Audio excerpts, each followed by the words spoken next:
optou por nos perdoar, optou por nos amar. E nós só temos a Ti a agradecer. Pai, queremos orar, ó Deus, por esse momento de palavra. Que o Evangelho aqui pregado seja recebido por estes irmãos, não somente como palavra, mas como poder. Que vidas sejam transformadas, que pessoas saiam daqui, ó Pai, com respostas, e que a Tua presença seja real, continue sendo real neste lugar. É o que eu te peço em nome de Jesus. Amém. Foi falado aqui que eu sou o Atos do Espírito Santo. Nós somos Atos 29, a continuação da igreja. Amém? Eu quero pedir... Pode bater palma para Jesus?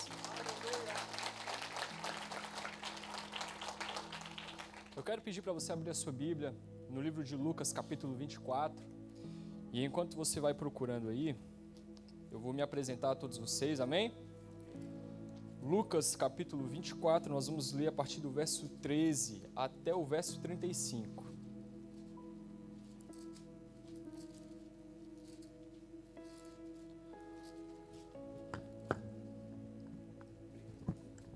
Amém. Lucas 24, do verso 13 ao verso 35. Amém? Gente, eu vou me apresentar primeiramente, pode sentar. Eu sou Atos Duarte, eu tenho 21 anos. Eu vim aqui para a Irlanda para buscar o Daniel e a Yasmin, amém? Tô brincando. Gente,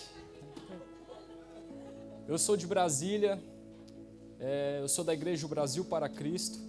Eu vim acompanhado do meu irmão Caleb Duarte, está ali atrás, a irmã Cleia, a Fernanda, o Ailton, que são familiares do Daniel.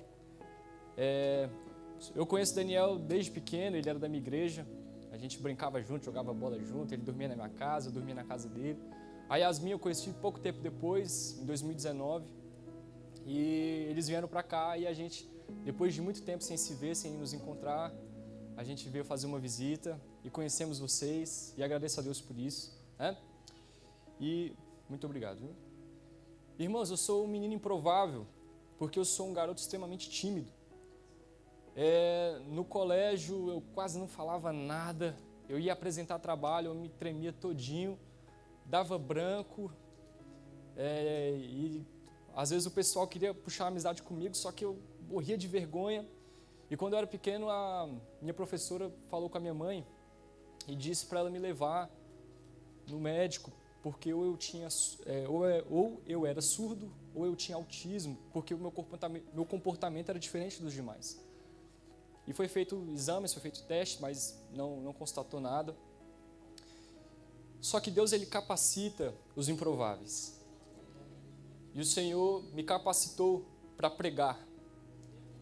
E todo dia é uma luta, né? Eu venci muito a minha timidez por conta das pregações, graças a Deus, mas tem dias em que eu fico, sabe, querendo voltar, mas o Senhor tem me capacitado cada dia, amém? E é um prazer muito grande estar aqui com vocês, agradeço primeiramente a Deus por esta oportunidade, segundamente a pastora Lívia, ao pastor Kesley, né, pela confiança, amém? Agradecer ao Daniel e a Yasmin também, porque tem nos recebido tão bem em sua casa.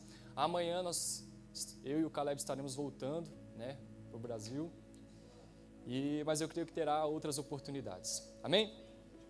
Lucas capítulo 24, Lucas capítulo 24, do verso 13 ao verso 35, diz assim a palavra de Deus: Naquele mesmo dia, 2 deles estavam de caminho para uma aldeia chamada Emaús, distante de Jerusalém, 60 estádios. Iam conversando a respeito de todas as coisas sucedidas. Aconteceu que, enquanto conversavam e discutiam, o próprio Jesus se aproximou e ia com eles. Os seus olhos, porém, estavam como que impedidos de o reconhecer. Então lhes perguntou Jesus: Que é isso que vos preocupa? E de que ides tratando à medida que caminhais? E eles pararam entristecidos. Um, porém, chamado Cleopas, respondeu, dizendo: És o único, porventura, que, tendo estado em Jerusalém, ignora as ocorrências destes últimos dias? Jesus lhes respondeu: Quais? E eles explicaram o que aconteceu a Jesus, o Nazareno, que era varão, profeta, poderoso em obras e palavras diante de Deus e de todo o povo. E como os principais sacerdotes e as nossas autoridades o entregaram para ser condenado à morte e o crucificaram. Ora, nós esperávamos que fosse ele quem havia de redimir Israel. Mas depois de tudo isto, já é este o terceiro dia, desde que estas coisas sucederam. É verdade também que algumas mulheres das que conosco estavam nos surpreenderam, tendo ido de madrugada ao túmulo, e não achando o corpo de Jesus, voltaram dizendo terem tido uma visão de anjos, os quais afirmam que ele vive. De fato, alguns dos nossos foram ao sepulcro e verificaram a exatidão do que disseram as mulheres, mas não o viram. Então lhes disse Jesus: honestos e tardos de coração, para crer tudo o que os profetas disseram, porventura não convinha que o Cristo padecesse e entrasse na sua glória? E começando por Moisés, discorrendo por todos os profetas, expunha-lhes o que a seu respeito constatava em todas as Escrituras. Quando se aproximavam da aldeia para onde iam, fez ele menção de passar adiante, mas eles os constrangeram, dizendo: fica conosco, porque é tarde, e o dia já declina. E entrou para ficar com eles. E aconteceu que, quando estavam à mesa, tomando ele o pão, abençoou, e tendo partido, lhes deu. Então se lhes abriram os olhos e reconheceram, mas ele desapareceu da presença deles. E disseram um ao outro: porventura não nos ardia o coração, quando ele pelo caminho nos falava, quando nos expunha as Escrituras? E na mesma hora, levantando-se, voltaram para Jerusalém, onde acharam reunidos os 11 e outros com eles, os quais diziam: o Senhor ressuscitou e já apareceu a Simão. Amém? Irmãos, Lucas ele começa registrando esse texto no verso 13, nos trazendo uma alusão temporal. Ele afirma o seguinte: naquele mesmo dia. Que dia era esse? Que dia era esse a qual Lucas se referia?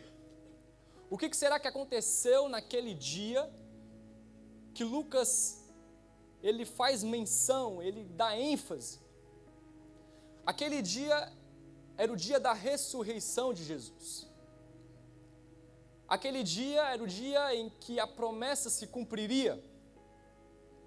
Ou seja, Jesus já havia sido traído, Jesus já havia sido negado, Jesus já havia sido crucificado, e aquele dia a qual acontece toda essa história era o dia da ressurreição do Senhor. Para nós, a igreja, esse dia era um dia de festa, de alegria, um dia de Páscoa, um dia em que nós herdamos o perdão.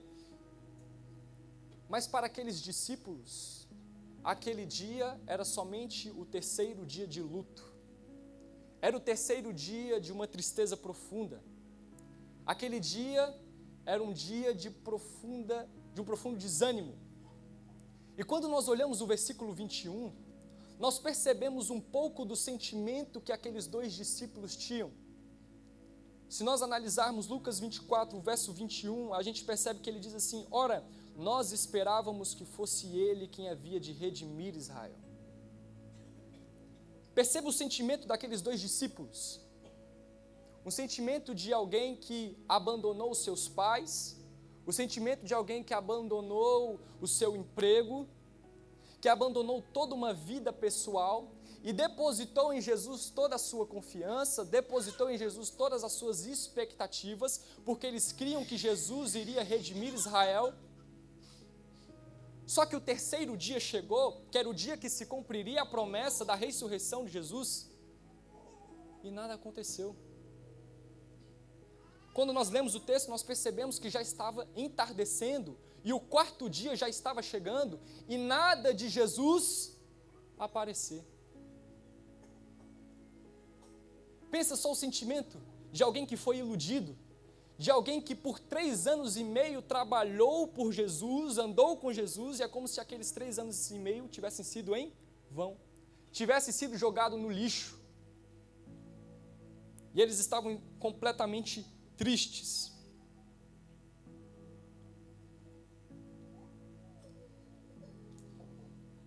E esses dois discípulos, que Lucas vai dizer que um deles era Cleopas, e o outro não se sabe quem é, mas muito provavelmente era a esposa dele, Maria.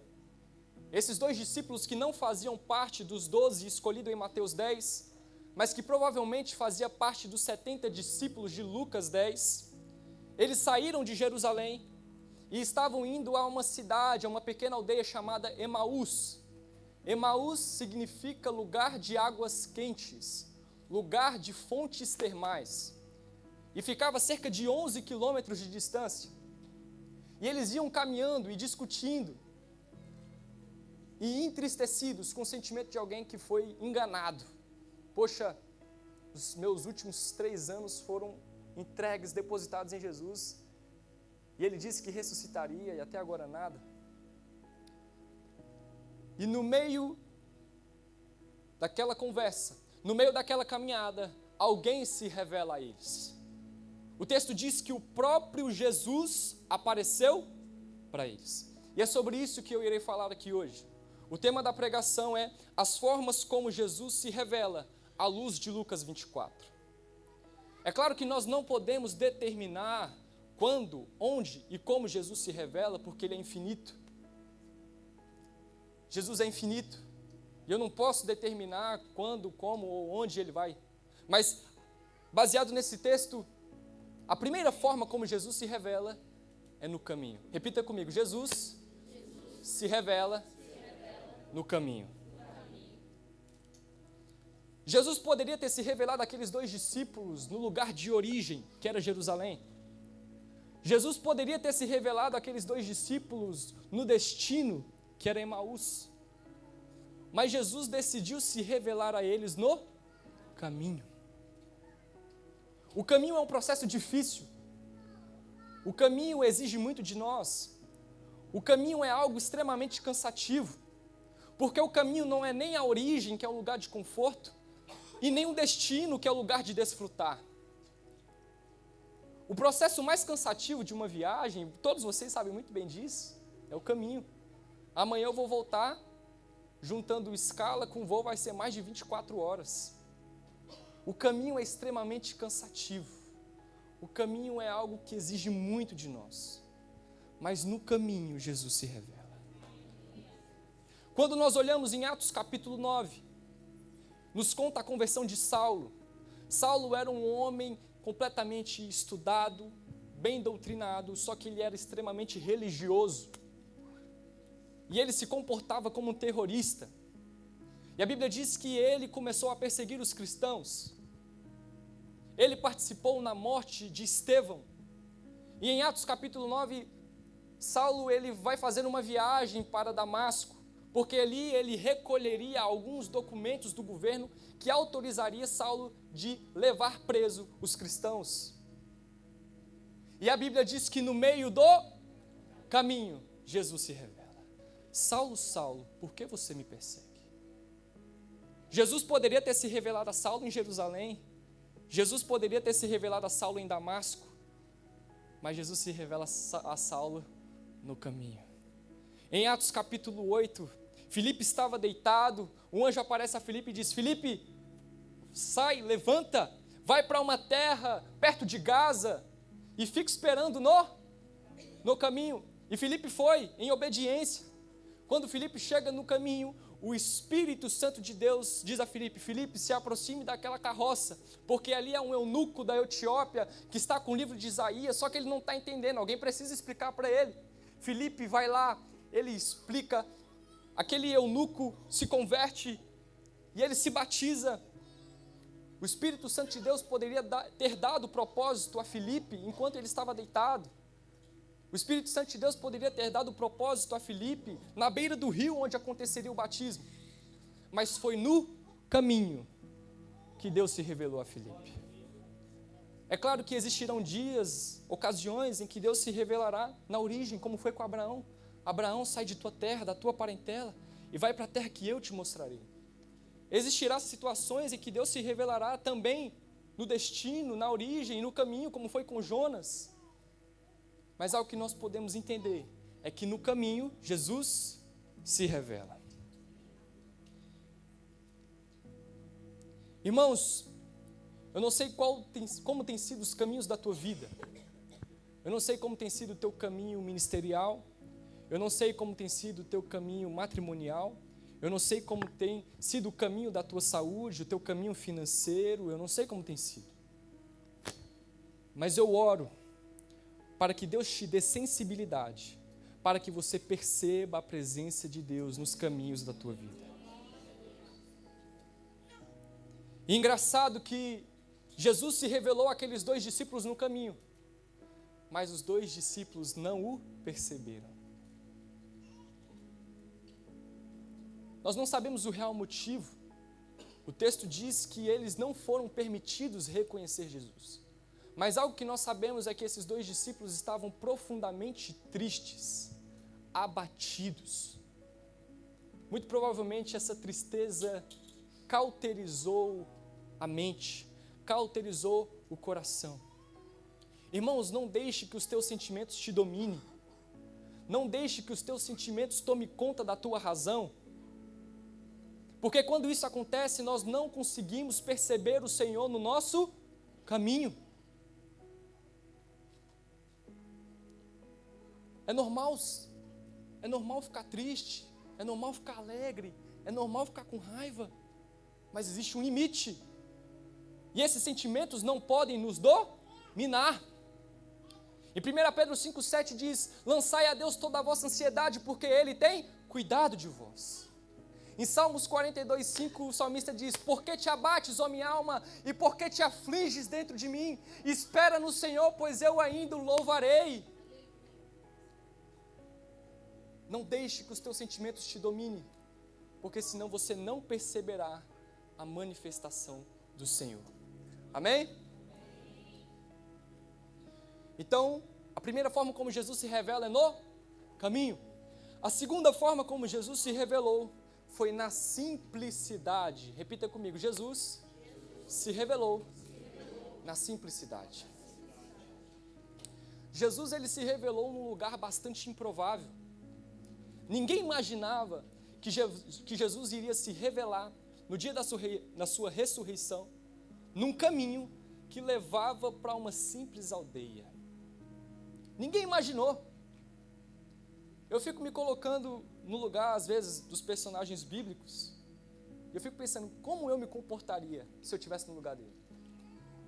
E eu fiquei imaginando, talvez no dia da ressurreição de Jesus, no terceiro dia, eu levantaria, abriria a janela, todo empolgado, esperando que Jesus estivesse ascendido nos ares, com grande poder e glória, cheio de anjos. E talvez eles agiram assim mesmo, acordaram, só que quando olharam para o céu, não tinha nada de diferente, estava tudo normal. Eles jamais imaginariam que Jesus se revelaria naquele caminho, que levaria a uma simplicidade. E quantas vezes, irmãos, nós pensamos que Jesus só se revela no extraordinário? Quantas vezes nós pensamos que Jesus só se revela no sobrenatural? Quantas vezes nós pensamos que Deus só se revela naquilo que é fantástico? Deus se revela também no dia a dia. Deus também se revela no cotidiano. Quer viver o extraordinário com Deus? Viva primeiro o ordinário com Ele. Você quer viver o sobrenatural com Deus? Viva primeiro o natural com Ele. Viva a simplicidade com Deus. Às vezes a gente pensa, eu vou para um grande culto, para uma grande conferência, porque Deus vai se revelar ali, e aí nós desprezamos o culto de ensino bíblico, aí a gente despreza a tarde da bênção, a escola dominical, a gente despreza o devocional que a gente faz, a gente despreza a célula, porque a gente pensa, não, Deus só vai se revelar naquele culto que vier um pregador famoso. Não, Deus se revela também na simplicidade. Existe um livro da Tish Warren que significa Liturgia do Ordinário, onde ela mostra a manifestação do Senhor no dia a dia. Aí o capítulo 1, escovando os dentes, o capítulo 2, arrumando a cama. E é muito interessante, porque Deus se revela no nosso dia a dia. Deus se revela na nossa simplicidade. Em 2 Coríntios 2,14, Paulo diz: graças, porém, a Deus que em Cristo sempre nos conduz em triunfo e por meio de nós manifesta a fragrância do seu conhecimento em todos os lugares. O Senhor se manifesta em todos os lugares porque nós somos morada do Espírito Santo. Nós carregamos a presença do Espírito Santo. Não despreze a simplicidade. Não despreze o teu dia a dia. Não despreze as tuas atividades cotidianas, porque Deus se revela por meio dele também.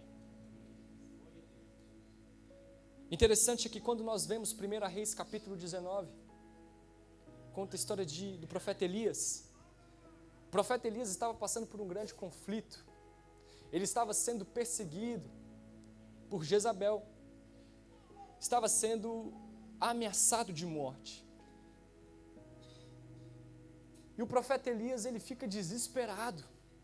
E ele foge. Ele fica desanimado, ele cai no chão. A Bíblia diz que um anjo aparece com pão, dá alimento para ele, e ele é fortalecido por mais 40 dias, e ele vai andando, até que ele chega no Monte Horebe. Lá no Monte Horebe ele se esconde dentro de uma caverna. E quando ele chega na caverna, Deus fala: Elias, o que é que você está fazendo aqui dentro? Elias conta toda a situação. Senhor, eu tenho sido perseguido de morte por causa do teu nome. Sabe o que Deus fala para ele? Fala: Elias, sai da caverna. Vai lá para fora, porque eu vou me manifestar. E quando Elias vai, a Bíblia diz que um grande vento que fendia as rochas soprou. Só que Deus não estava naquele grande vento. Depois um grande terremoto estremeceu aquele lugar, mas Deus não estava no terremoto. Depois fogo passou naquele lugar, mas Deus não estava no fogo. Só que aí, quando veio uma suave brisa, Elias se prostrou diante do Senhor, porque naquele simples vento Deus se revelou a ele. Deus também se revela na simplicidade. Não despreze. Amém? Então, primeiro, que Jesus se revela no caminho. Segundo, que Jesus se revela na simplicidade.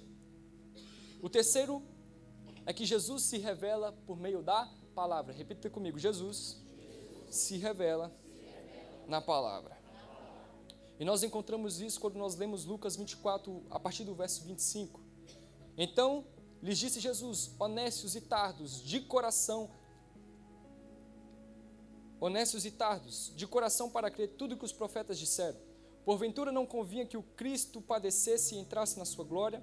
E começando por Moisés, discorrendo por todos os profetas, expunha-lhes o que a seu respeito constava em todas as Escrituras. Aqueles dois discípulos imaginavam que Jesus era alguém desatualizado, que era um peregrino, alguém que caiu ali de paraquedas e não estava sabendo de nada que estava acontecendo em Jerusalém. E Jesus pergunta: por que vocês estão tristes? Aí eles falam: você não sabe o que aconteceu em Jerusalém? Eles ficam surpresos.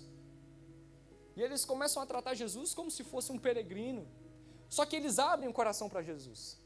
E eles começam a expor a situação. Olha, nós esperávamos que ele aqui fosse redimir Israel. E no meio disso, Jesus se revela pela palavra. E Jesus começa a expor as Escrituras. Jesus vai desde Moisés até os profetas. E quando Jesus começa a se revelar por meio da palavra, o texto nos diz que o peito daqueles homens começa a arder. Quando Jesus se manifesta pela palavra, aquilo que está morto começa a tomar vida. Quando Jesus se manifesta por meio da palavra, aquilo que está cinza começa a ter cor. Quando Jesus se manifesta por meio da palavra, tudo começa a ganhar sentido. A Bíblia diz em Hebreus que a palavra ela é viva e eficaz. A Bíblia diz em Timóteo que toda palavra é inspirada por Deus e que ela é apta para ensinar, para corrigir e para doutrinar. E Jesus começa a se revelar àqueles dois discípulos por meio da palavra. E esperança começa a brotar no coração daqueles homens. Lamentações 3:21. Traga à minha memória aquilo que me dá esperança. Quando Jesus começa a se revelar por meio da palavra, eles começam a se lembrar de todas as promessas que Deus havia feito. Eles começam a se lembrar de todas as palavras que foi liberada da parte de Deus. Irmão, você está desanimado? Se lembre das palavras que o Senhor tem para você. Se lembre do que a Bíblia diz que você é. Porque quando Jesus se revela pela palavra, vida é gerado em nós. Amém?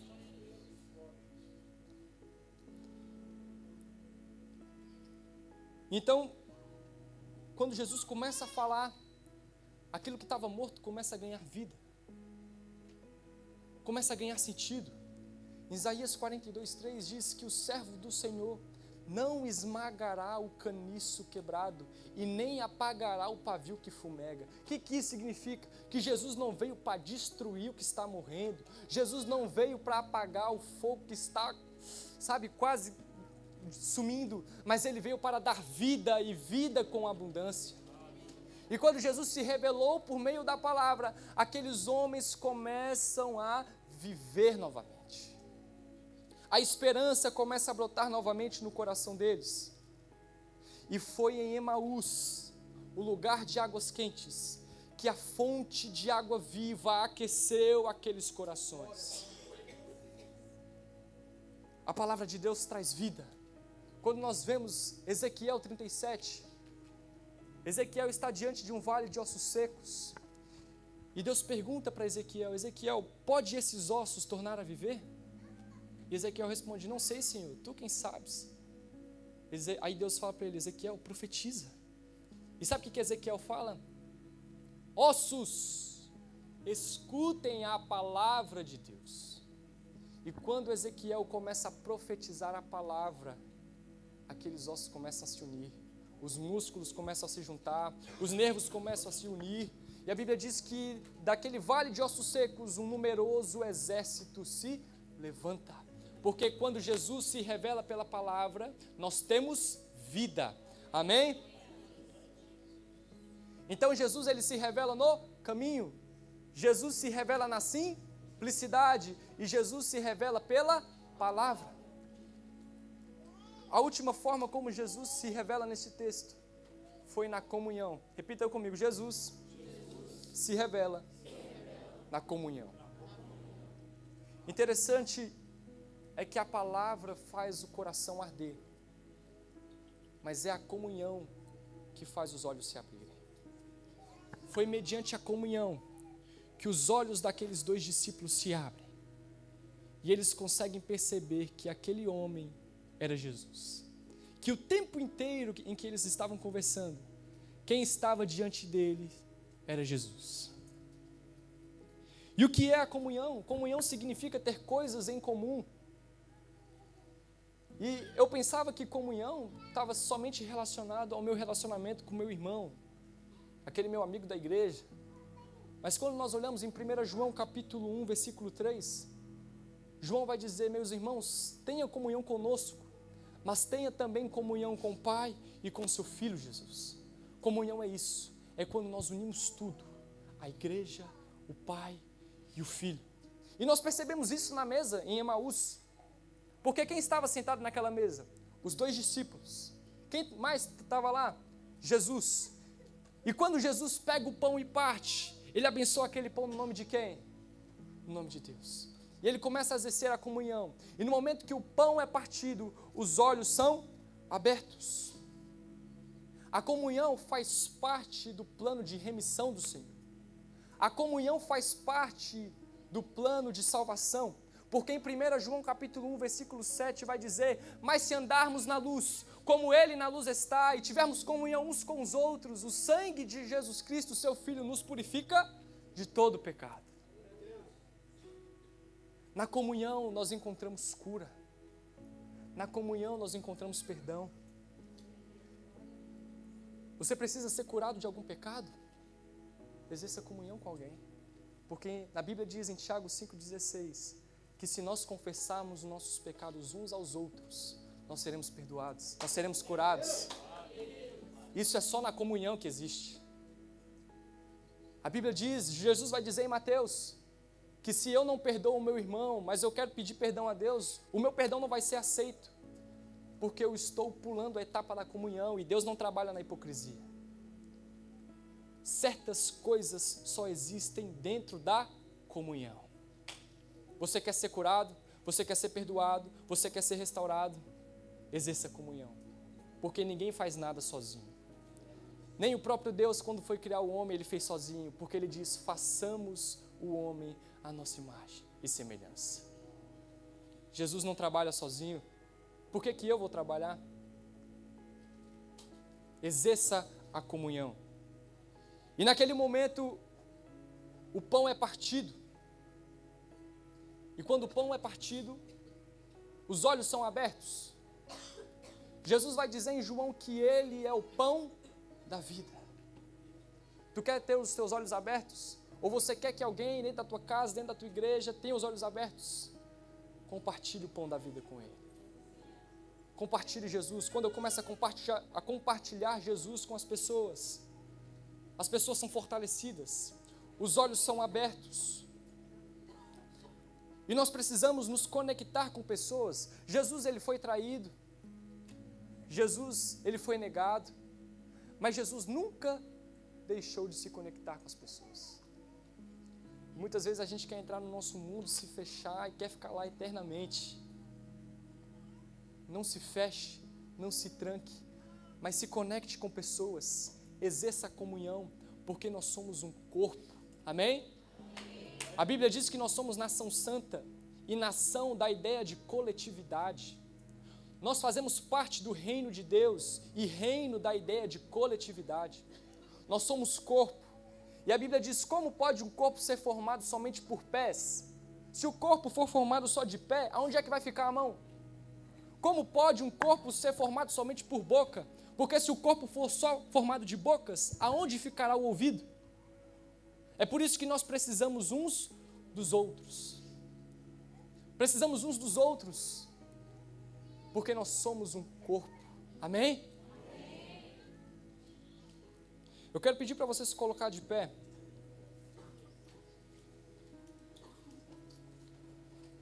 Jesus, ele se revela no caminho.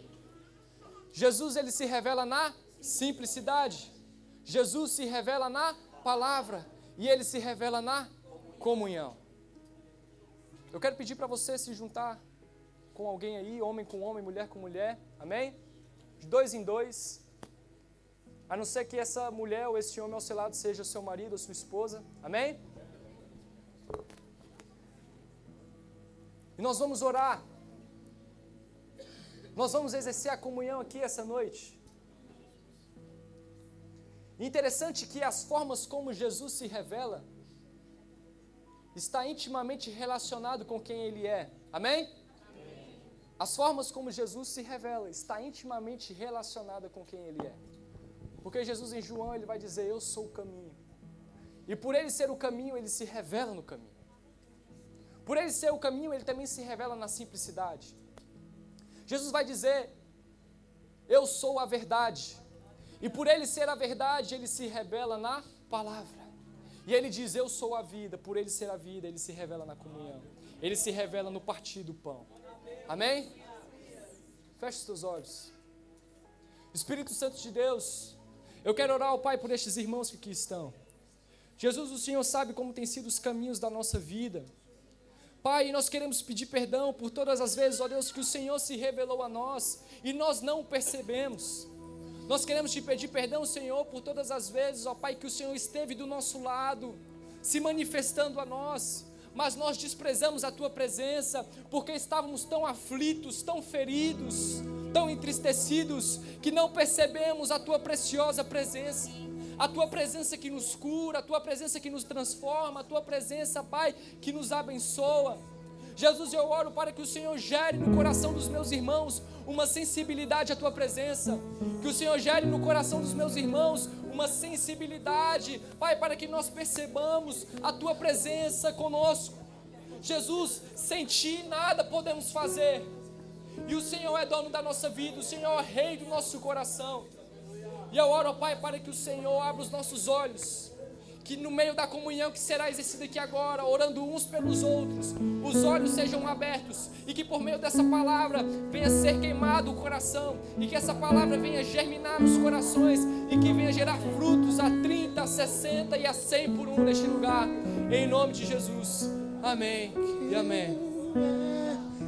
Esse que vem nos abraçando, quem é esse que vem nos constrangendo com o olhar?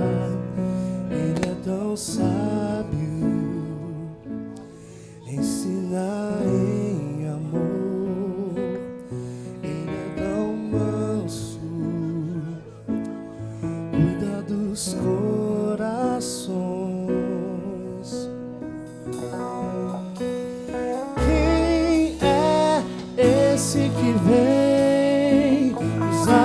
pensando: quem é esse que vem nos constrangendo com o olhar? Ele é tão sábio, ensina em amor. Ele é tão manso, cuida dos corações. Ele entrou em casa, Ele está à mesa, Ele nos observa, sabe que o esperamos. E ao partir do pão, os nossos olhos se abrem, reconhecemos quem Tu és. Ao som da Tua voz, os nossos corações queimam de amor, queimam de amor. E ao partir do pão, os nossos olhos se abrem, reconhecemos quem Tu és. Ao som da Tua voz, os nossos corações queimam de amor, queimam de Querido, amor. deixa eu falar algo aqui.